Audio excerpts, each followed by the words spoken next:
Bien, nous reprenons nos travaux. J'ai le plaisir d'accueillir mon cher collègue Henri Laurence. Nous sommes voisins au 4e étage du 3 rue d'Ulm, à l'Institut du monde contemporain. Henri Laurence, il est connu et reconnu internationalement comme l'un des grands spécialistes du Moyen-Orient. Il a ici au collège la chaire d'histoire contemporaine du monde arabe depuis 2003. Et il a une bibliographie très abondante, j'en suis jaloux. Il vient de publier récemment son dernier ouvrage paru, s'appelle « Le passé imposé ».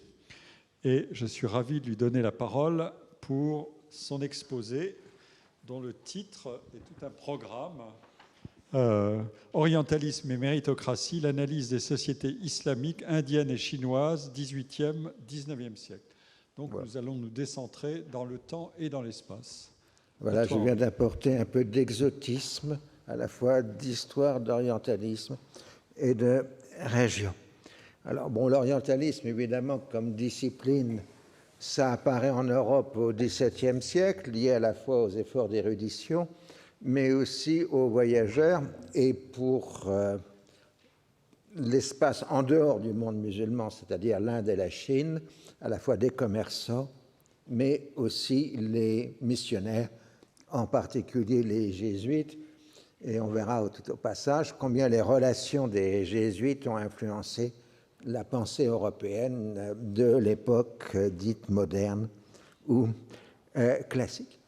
Alors, pour bien comprendre le regard et l'interrogation de ces sociétés du XVIIe, XVIIIe siècle, il faut d'abord rappeler que les sociétés européennes de cette époque, dites d'Ancien Régime, étaient des sociétés d'ordre définies par une hiérarchie d'honneur et de dignité. Ce sont les fameux trois ordres de la société française, la noblesse, le clergé et le tiers-état, c'est-à-dire une logique de fonctionnalité sociale. Au-delà des trois ordres, il existe une pluralité de statuts fixant les droits et les devoirs des membres de ces groupements. Si la naissance compte énormément pour déterminer l'appartenance statutaire, il est quand même possible de gagner en honneur et en dignité, ne serait-ce que par les différents mécanismes de l'anoblissement. Alors, l'État monarchique européen est indissociable de la société d'État ou d'ordre, soit qu'il les domine, soit qu'il soit amené à composer avec elle. Ça permet donc de déterminer que la société d'Ancien Régime européen n'est qu'une des versions des sociétés définies par l'homo hierarchicus, cher à Louis Dumont. Ici, la pluralité des statuts, ordre, État, etc., conduit nécessairement à une inégalité des droits, puisqu'ils sont en partie spécifiques à chacun des statuts. Mais en revanche, comme tout le monde a sa place dans le système des ordres, il n'y a pas de brouillage. Personne ne s'interroge quelle place dois-je occuper dans la société. Elle est fixée à l'avance. Et s'il est possible de changer de statut, la naissance conditionne largement la place sociale. Rappelons que pour la France, par exemple, il faut avoir 4 quartiers de noblesse pour appartenir à la noblesse dite de race. C'est-à-dire, donc, il faut 2 générations pour quelqu'un qui est anobli, pour que ses petits-enfants soient considérés comme appartenant à la noblesse de race. Et ceci est constamment vérifié, parce que comme l'appartenance à la noblesse fixe des exemptions fiscales, inutile de vous dire que l'État bureaucratique vérifie constamment les titres de noblesse pour des raisons purement fiscales. Dans une société d'ordre, le mérite existe, mais il est d'abord fidélité aux actes des ancêtres. En ce sens, on doit être au moins leurs égaux. Il existe ainsi une prédisposition à bien faire qui justifie par là même le système des rangs. Autrement dit, le mérite est fidélité au passé et non annonce d'avenir, comme dans le monde qui commence avec la Révolution française. C'est-à-dire, selon l'expression consacrée, monde où chacun a son bâton de maréchal dans sa giberne. Et en effet, la Révolution française va inverser le mérite et projection vers l'avenir et non plus héritage du passé. Mais, et ça qui est important, ce qui était au départ une vision fonctionnelle de la société française s'est transformé progressivement en interprétation historique. La noblesse française serait l'héritière des conquérants germaniques et la féodalité serait le produit du partage des conquêtes. C'est la fameuse thèse d'Henri de Boulainvilliers, pour qui le tiers-État descendrait des Gaulois, et on sait que cette thématique est reprise de façon un peu soft, on dirait, par Montesquieu dans l'ensemble de l'Esprit des lois. Et plus tard, au XIXe siècle, les historiens, à partir de la Révolution française et jusqu'aux historiens romantiques, l'histoire de France sera expliquée par le conflit des deux races, les Gaulois et les Germains, jusqu'à Augustin Thierry, voire même Guizot. Guizot qui transformera, on le sait tous, la guerre des races par la lutte des races par la lutte des classes en 1830, inventant donc le concept de lutte des classes. En dehors, l'essentiel de la fonction publique est assuré par des charges vénales, inamovibles et pouvant être héréditaires, c'est-à-dire si on ne les vend pas, vos enfants, enfin mâles, peuvent hériter des charges. Alors, à côté des systèmes des charges, qui fait pratiquement l'essentiel de la fonction publique d'Ancien Régime, vous avez ceux qui reçoivent des lettres de commission, c'est-à-dire des lettres fixant une mission à durée déterminée. Les plus connus qui ont des lettres de commission, ce sont les intendants royaux. Mais nous avons aussi cette émergence un peu mal connue des commis, donc qui reçoivent une lettre de commission, qui sont l'équivalent des chefs de bureau des ministères aujourd'hui. Mais leur statut n'est pas très clair, ce n'est pas une charge et ce n'est pas encore la fonction publique au sens où nous l'entendons. Alors, on voit bien donc que la société européenne est une société aristocratique.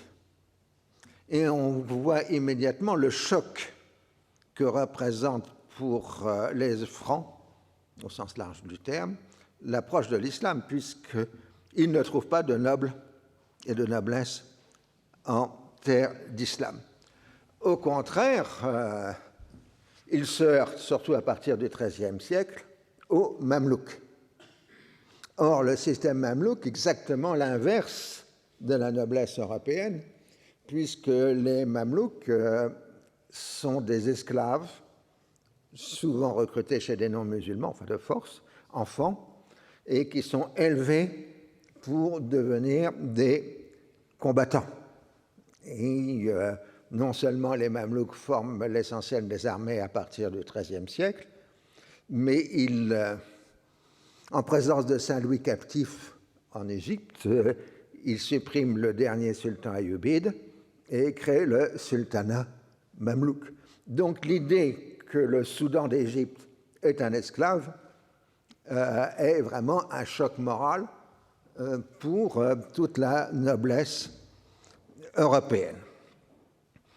Surtout, et ça c'est le principe essentiel, les enfants de mamelouks ne peuvent pas succéder à leur père. Ils sont interdits de succession. Donc progressivement, à chaque génération, les enfants de mamelouks descendent en quelque sorte dans la société civile avec interdiction de recrutement. Alors, ce système mamelouk avec beaucoup de modifications, qui s'est perpétué jusqu'en plein XIXe siècle. Alors, ça correspondait à deux impératifs. Le premier, c'est une règle raldonienne, c'était éviter la loi des 3 générations définie par Ibn Khaldun. Alors, vous savez, selon Ibn Khaldun, le fondateur, il est plein de force, etc. Et donc, il fait la conquête. Le fils il gère, il administre, mais il ne progresse plus. Et puis, une petit-fils, il ruine tout parce qu'il est complètement amoli et il est remplacé par d'autres. Donc, les États ne peuvent pas dépasser les 3 générations. Comme vous n'avez plus de génération, puisque les Mamelouks n'ont pas d'enfants, entre guillemets, la question du maintien de la force est préservée par le système Mamelouk. Par ailleurs, ça interdit la constitution d'une classe sociale qui pourrait contester l'autorité de l'État, ce qui arrive dans le système ottoman, puisque les sultans ottomans utilisent l'équivalent du système Mamelouk avec ce qu'on appelle les esclaves de la porte ou les esclaves du sultan, les kouls, les raskers, les hukam, etc. Mais qui obéissent toujours à la même règle, pas de succession. Alors le second, c'est que ça permet d'éviter la construction d'une féodalité rurale. Puisqu'on forme les esclaves au combat, on n'a pas besoin de leur doter de terre pour financer leur équipement de combat, etc. Donc, éviter la constitution de ce qui a donné en Europe naissance au système féodal. Donc, à l'époque ottomane, les esclaves, le sultan a droit du haut de mort sur ses esclaves qui portent un nom spécial. En fait, Mamelouk, je dirais, si vous voulez le traduire correctement, ce serait propriété de l'État. Donc, ce système se perpétue, se renforce. Simplement, à la force du temps, on recrute de moins en moins chez les non-musulmans et de plus en plus chez des musulmans les serviteurs du sultan. Il reste la question des renégats.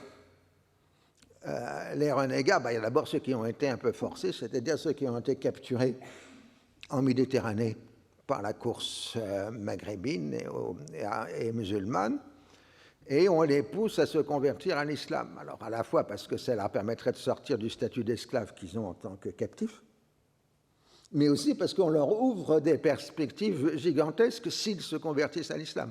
On a le cas d'un pêcheur, d'un garçon de 15 ans à peu près, qui a été capturé à Calabrais en 1536 par Barberousse, Radin Barberousse. Alors je passe sur les détails. Il a fait toutes les guerres de l'Empire ottoman et il a terminé capitaine pacha de l'Empire ottoman, c'est-à-dire grand amiral de l'Empire ottoman à la fin du XVIe siècle. Et tout le monde savait qu'il était d'origine chrétienne, et d'ailleurs, il s'entourait de renégats dans son palais à Istanbul. Alors, ce système servile a fonctionné jusqu'au XIXe siècle, comme le montre la carrière d'Edhem Pacha, que j'appellerais l'enfant grec. C'est l'ancêtre de notre collègue Eldem. Né à Kio, c'est un enfant grec rescapé du fameux massacre de 1822. Fait esclave, il est acheté par Rostro Pacha, qui est un des grands dignitaires de l'Empire ottoman au début du XIXe siècle, qui l'a élevé dans sa maison, puis envoyé en France, d'abord au collège Louis le Grand, puis à l'école des Mines, en 1835. Il a occupé de nombreux postes administratifs et ministériels et sera grand vizir de l'Empire ottoman en 1877-1878. Donc l'enfant grec de Victor Hugo, en fait, il a terminé grand vizir, en déclarant spontanément aux Européens que j'avais vu de massacre dans l'Empire ottoman. Alors, ses descendants sont étroitement associés à l'histoire ottomane tardive et à celle de la République de Turquie, et certains se sont même apparentés à la famille impériale. Donc on voit comment un esclave grec de 1820 peut, en 2 générations, si vous voulez, devenir damad, c'est-à-dire gendre du sultan. Dans l'imaginaire européen, le passage à l'islam pouvait aussi être possibilité de promotion sociale en terre chrétienne, là où on ne pouvait pas réussir en Europe. La conversion à l'islam permettait d'avoir un accès à des charges de dignité, du pouvoir qu'on ne pouvait pas avoir à cause de son origine en Europe. Pensons tout simplement au Pacha Selim de l'enlèvement au sérail de Mozart en 1782. C'est un renégat espagnol qui, persécuté dans son pays, est allé se réfugier en terre d'islam et devient Pacha. Donc, idée tout à fait courante dans la Vienne de la fin du XVIIIe siècle. Donc, on peut voir que l'islam méditerranéen a adopté sur de nombreux siècles un principe de non-reproduction de la classe gouvernante et combattante, même s'il y a eu, au cours des temps, des accommodements divers. Cette question de la non-reproduction a conduit le grand sociologue Ernest Gellner à parler de castration et de classe castrée. Il faut rompre la relation aussi bien avec les ascendants qu'avec les descendants afin d'éviter la monopolisation du pouvoir par un groupe social héréditaire. Avec élégance, Gellner mettait en symétrie le célibat des religieux catholiques et la non-reproduction des gouvernants en islam. Tous les deux étaient castrés au sens métaphorique du terme. Inversement, les religieux musulmans et les gouvernants européens tendaient à se constituer en groupe héréditaire. Donc c'est la théorie des classes castrées qui permet de régler le problème du mérite par le fait de l'héritage des milieux sociaux d'origine, etc., à noter en sociologie. Alors évidemment, cette vision servile du pouvoir musulman a vraiment été un choc pour la société européenne. Et c'est à partir de cette vision servile et en s'appuyant sur Aristote qu'à partir du XVIe siècle, les premiers politologues, si j'ose dire, européens, ont inventé la théorie du despotisme. Et on oppose donc le citoyen européen à l'esclave musulman. Alors le despotisme est évidemment vu sur deux versions. La première, celle d'une monstrueuse machine de guerre qui fonctionne par la terreur et qui vous menace de vous détruire. Et puis la seconde version au XVIIIe, un système de rendement décroissant qui amène la ruine des sociétés. C'est fascinant parce que c'est la description du discours qu'on tiendra sur l'Union soviétique dans la seconde moitié du XXe siècle.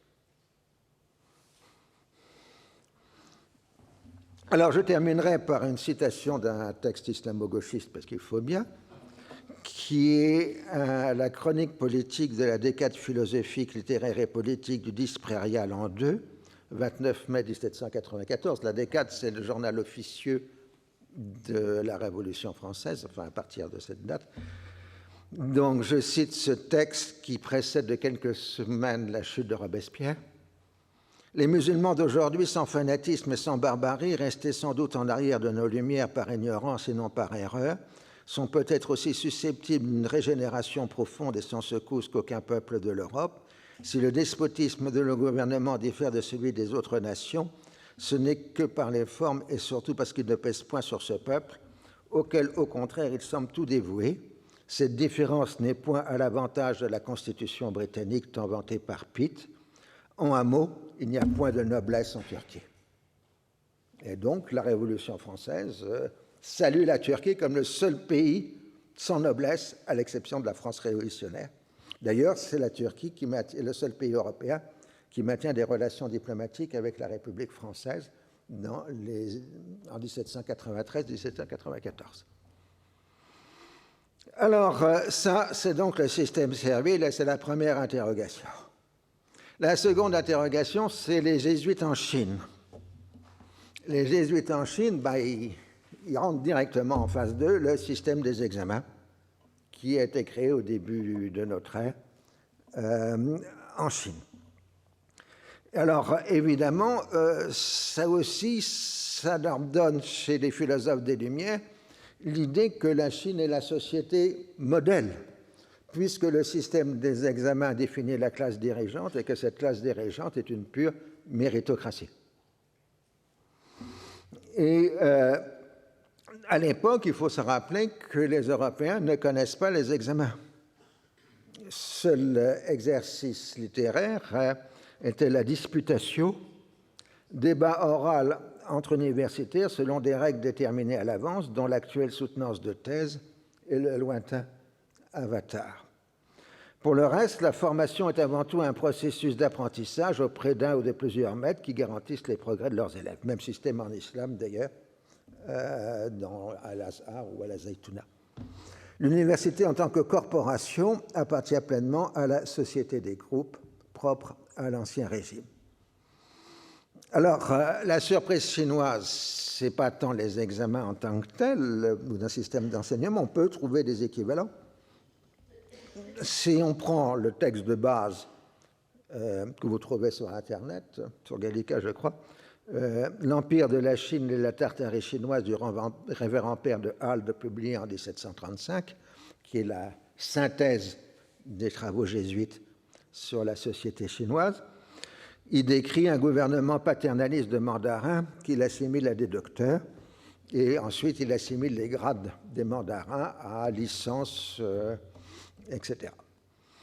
Et donc je passe sur la citation, elle est un peu longue. Et donc il assimile les candidats aux examens au grade de bachelier dans l'université française. Et en conclusion, il dit « La noblesse n'est point héréditaire à la Chine, quoiqu'il y ait des dignités qui restent dans quelques familles et qui se donnent par l'empereur à ceux de la famille qu'il juge avoir le plus de talent. L'on n'y a de rang qu'autant qu'on a de capacité de mérite. Quelque illustre qu'était un homme, fût-il même parvenu à la première dignité de l'Empire, les enfants qu'il laisse après lui ont leur fortune à faire, et s'ils sont dépourvus d'esprit ou amateurs de leur repos, ils ramperont avec le peuple et seront souvent obligés d'embrasser les plus viles professions. » Alors, il est vrai qu'on peut succéder au bien de ses parents, mais on ne peut pas succéder aux dignités de ses parents. Et aussi voit-on tous les jours à la Chine des élévations de fortune non moins surprenantes que celles qui se font quelquefois en Italie pour les ecclésiastiques où des gens de la plus basse extraction peuvent aspirer à la première dignité du monde chrétien. C'est-à-dire quelqu'un de pauvre mais qui a fait des études de théologie et qui est devenu prêtre peut espérer devenir pape. Et il y a eu des cas dans l'histoire où il y a eu des papes de basse extraction, dit le révérend père de Halde. Et là, on voit qu'évidemment, ils pensent, enfin, c'est un peu la classe castrée toujours de Gellner qui est en jeu. Alors, la pensée des Lumières est donc un applaudissement complet du système chinois. Le plus grand exemple est Quesnay, François Quesnay, le grand physiocrate, qui publie en 1767 Le despotisme de la Chine, véritable apologie de cet empire qu'il considère être régi depuis millénaires par l'observation des lois naturelles, ce qui explique sa durée. Alors le seul à ne pas aimer les mandarins et tout, c'est Rousseau, parce qu'il trouve qu'ils sont trop sages, et donc ils n'ont pas de religion, donc ce sont des athées.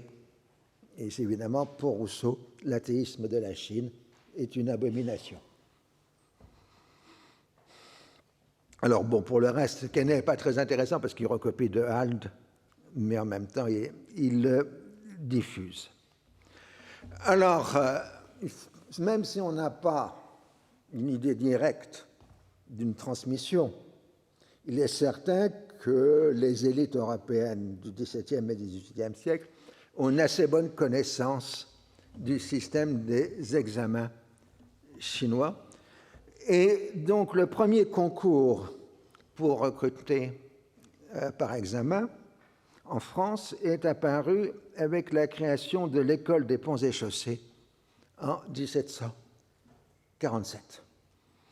Et de fait, les nouveaux corps techniques ainsi que les commis vont s'aligner progressivement sur le statut de fonctionnaire dans les dernières décennies de l'Ancien Régime. La Révolution française abolit la vénalité et l'hérédité des charges, donc tous fonctionnaires, mais normalement, dans la première version de la Révolution française, tous les fonctionnaires sont élus. Mais c'est ensuite abandonné parce qu'il y a eu les insurrections fédéralistes, etc.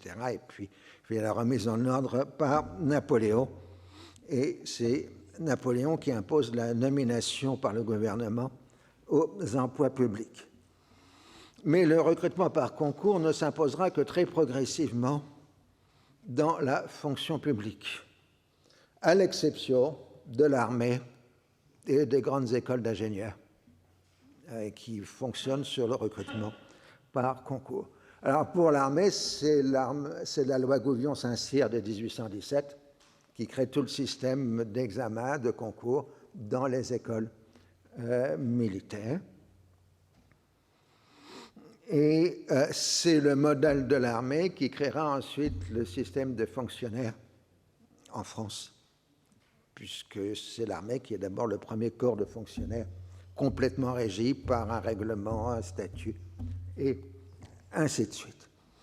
Alors, il en est de même en Grande-Bretagne, où les examens écrits dans les universités ne deviennent courants que dans les premières décennies du XIXe siècle.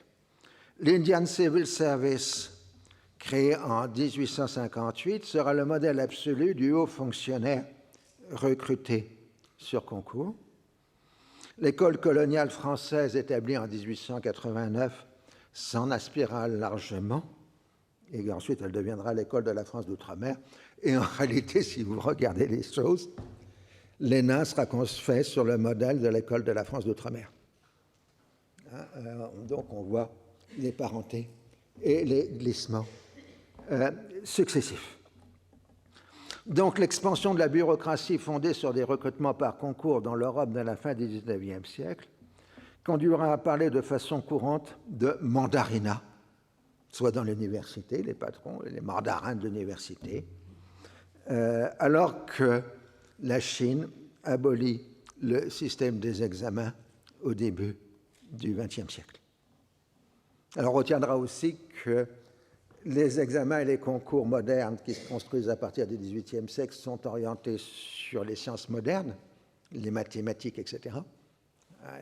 On en a parlé ce matin, alors que les examens chinois se faisaient sur la littérature et la philosophie.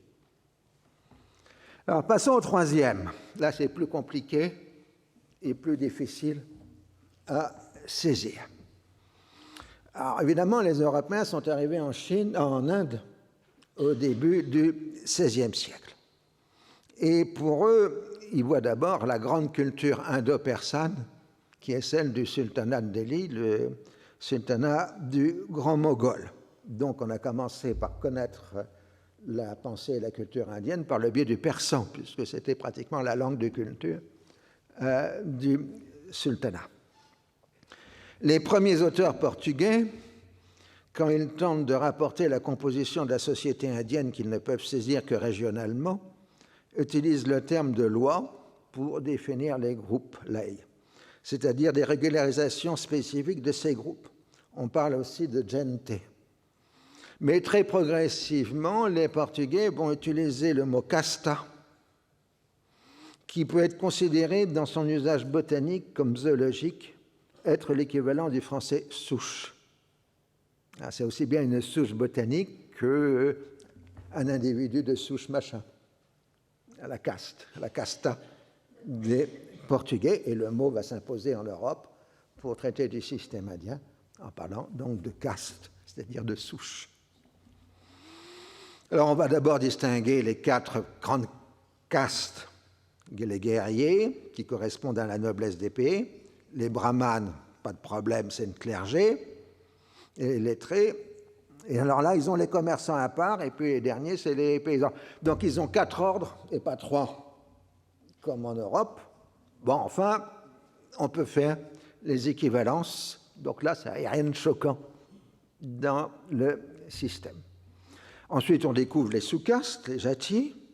Bon, là encore, il n'y a pas de problème, puisqu'en Europe, les ordres sont eux-mêmes ensuite divisés en catégories, groupes, corporations, corps, et ainsi de suite. On commence à soupçonner l'existence d'une religion propre que l'on n'a pas encore désignée sous le nom d'hindouisme, puisqu'il faudra attendre le XIXe siècle pour qu'on parle d'hindouisme. Et on commence à avoir connaissance des textes les plus anciens, les Védas et les Puranas, mais on ne les connaît que par les traductions persanes. Il faut attendre Anctil Desperron qui traduit l'Avesta à partir du texte persan, donc vers 1760, quelque chose comme ça. Alors on comprend la difficulté des missionnaires qui prône une religion autour d'un personnage de humble extraction, issu d'une famille de charpentiers, c'est-à-dire de très basse caste, et essayer de persuader les Indiens de suivre un dieu qui est issu de très basse caste, il y a comme un problème. Et ça va être donc la grande œuvre du père jésuite Roberto de Nobili, 1577-1673, adepte de la pratique de l'accommodation ou adaptation. Il a adopté le mode de vie des brahmanes et obtint la considération de ses interlocuteurs indiens. Sa thèse est que la société indienne est analogue à celle des Grecs et des Romains, ce sont des païens, c'est-à-dire donc laquelle les apôtres ont fait leur prédication. Il est donc possible de séparer un contenu religieux rempli de superstitions d'un contenu social qui peut être maintenu dans la conversion. Alors évidemment, il y aura des adversaires qui vont saisir Rome parce qu'on va l'accuser de faire de l'hérésie, mais c'est Rome qui va donner son appui à Nobili contre ses adversaires. C'est de lui que date la tradition qui va durer jusqu'à aujourd'hui, que la caste doit être interprétée aussi bien comme un phénomène religieux que comme un phénomène social. Cette distinction a été reprise par les missionnaires protestants du XIXe siècle, puis par Max Müller et Max Weber. La question essentielle était de savoir si le système de la caste était une sorte de passage aux limites de la société d'ordre européenne. Louis Dumont en a fait le modèle absolu de l'homo hierarchicus opposé à l'homo individualis contemporain. Autrement dit, pour une fois, les tenants de la société d'ordre avaient trouvé leur bonheur en Orient. Mais il est vrai que l'on parle encore dans une certaine forme de sociologie de caste en Occident, puisqu'on dit que la mobilité sociale se restreint et que les groupes sociaux, les classes dominantes tentent à devenir des castes. Et puis on a aussi une tendance d'une certaine gauche syndicale à aussi produire des castes, c'est-à-dire à faire des hérédités dans les métiers. On pourrait ainsi parler d'une caste des dockers dans les grands ports européens. Je ne plaisante pas parce qu'il y a hérédité de la fonction de docker. Mais ça oublie le point fondamental de la caste. La ligne qui définit la caste, c'est la ligne entre le pur et l'impur. Le système des castes est fondamentalement un rapport de pureté entre les différents groupes sociaux. Alors la seconde explication trouvée, ça a été le mythe du législateur. On a dit, vous savez, il est très important au XVIIIe siècle, ils sont hantés par le législateur, aussi bien Rousseau, Voltaire, etc. Ils pensent que la société a été créée quelque part par un législateur qui a fixé les règles de vie de la société. Alors les modèles des législateurs dans la pensée des XVIIIe, bon, c'est évidemment Lycurgue, Solon, etc. Mais c'est aussi Moïse et Mahomet qui sont les grands législateurs fondateurs de société. Donc, cette idée qu'il y a eu un législateur a été renforcée par la traduction en 1794 des lois de Manou par William Jones. Ce texte est alors daté d'entre 1250 et 1000 avant notre ère, alors qu'aujourd'hui, on pense qu'il y a un millénaire de moins. Mais les lois de Manou ont été, à partir de la traduction de William Jones, un best-seller en Europe. Alors la thèse, bon, je passe sur les auteurs de la thèse du législateur, parce qu'en plus il y a des copieurs et des plagiats dans l'affaire. La thèse du législateur renvoie à l'idée d'une stabilité telle que la société indienne n'aurait pas bougé à travers l'histoire et que la culture indienne est anhistorique par essence. Alors, ce qui est vrai, c'est que notre connaissance de l'Inde des Védas, c'est-à-dire entre 1500 et 500 avant Jésus-Christ, est très faible, très inférieure à ce qu'on dispose pour les autres grandes aires culturelles, la Chine ou l'Orient ancien. Mais il faut attendre la naissance de l'indianisme pour faire basculer les castes dans un processus d'historicisation. Et tout ça, c'est évidemment l'immense œuvre de William Jones, qui a fondé en 1784 l'Asiatic Society de Calcutta. Alors, William Jones, c'est le comparatiste absolu. Et donc, il définit par système de comparaison, puisqu'il connaît toutes les langues entre la Méditerranée et l'Indus, l'existence de parallèles de rapports. Et tout le monde sait que la scène primitive, si j'ose dire, c'est le troisième discours anniversaire de William Jones à l'Asiatic Society de Calcutta en 1787, puisque là, il énonce que le sanskrit est une langue plus ancienne et plus belle que le grec et le latin, et qu'ils ont la même origine que le gothique et le celtique, ainsi que le vieux perse. Cela a déclenché l'essor de la grammaire comparée des langues indo-européennes, puisque en quelque sorte c'est la naissance de l'idée indo-européenne par William Jones en 1787. Alors, ce intérêt que porte William Jones au sanskrit, puisque c'est un des premiers à traduire directement du sanskrit en langue européenne, accompagne le mouvement général de sanskritisation de la société indienne de la première moitié du XIXe siècle. Alors, d'une part, les Anglais sont persuadés que les textes les plus anciens sont les plus purs et correspondent donc au modèle, donc ils vont s'inspirer des textes les plus anciens pour constituer l'Anglo-Hindu Law, qui va codifier le système de loi pour les populations hindouistes de l'Inde.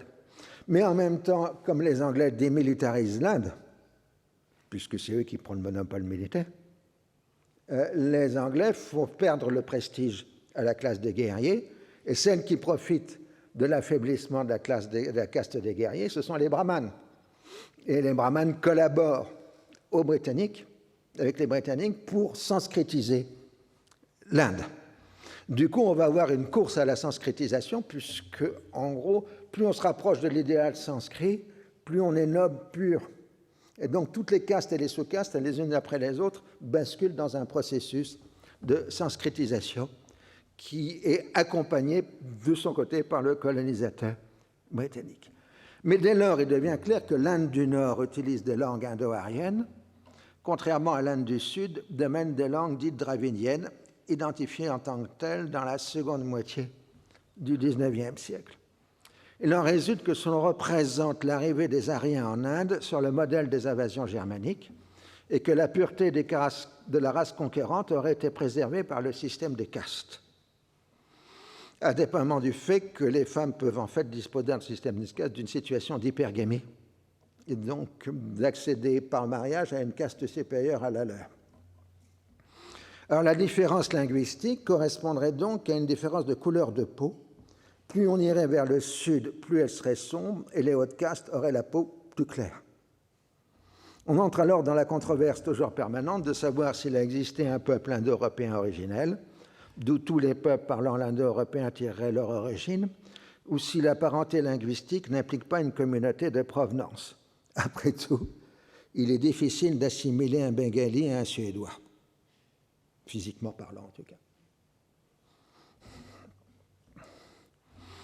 Alors, ça pose des problèmes, puisque si en 1915, un tribunal américain a décidé que les Arabes étaient des Sémites et donc pouvaient être considérés comme caucasiens, un autre tribunal en 1923 a jugé qu'un Indien du Pendjab, quoique arien, ne pouvait pas être considéré comme un homme blanc libre, et donc il n'était pas un caucasien, alors qu'il était de pure ascendance aryenne, bien plus que tous les autres possibles.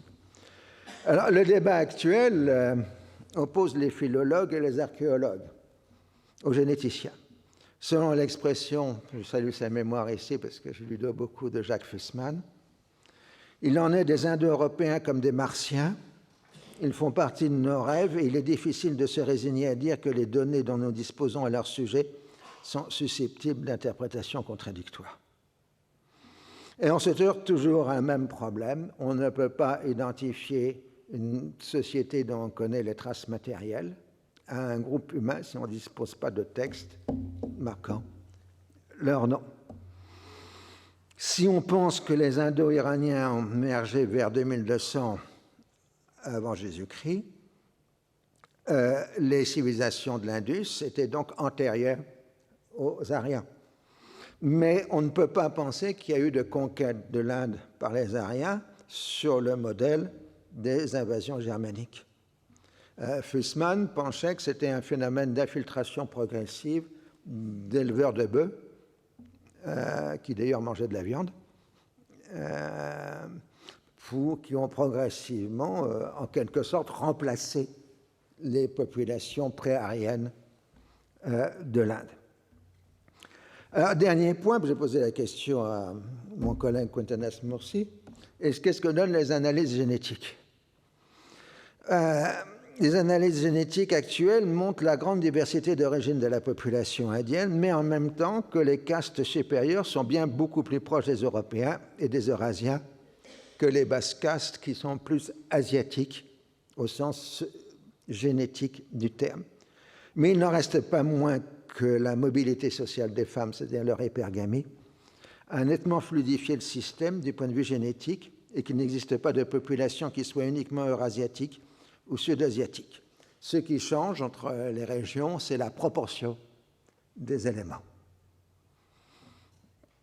Et du coup, signalons au passage que le colorisme de la société indienne, c'est-à-dire les préjugés contre les tons de peau foncés, est très puissant aujourd'hui et ne doit rien à la domination britannique. Après tout, pour les Indiens, les Européens étaient considérés comme particulièrement impurs, en particulier au temps du Raj. Donc, dans le système indien, on mérite son sort plus qu'on l'est méritant, puisque sa position dans la hiérarchie est le produit des actes commis dans des vies précédentes.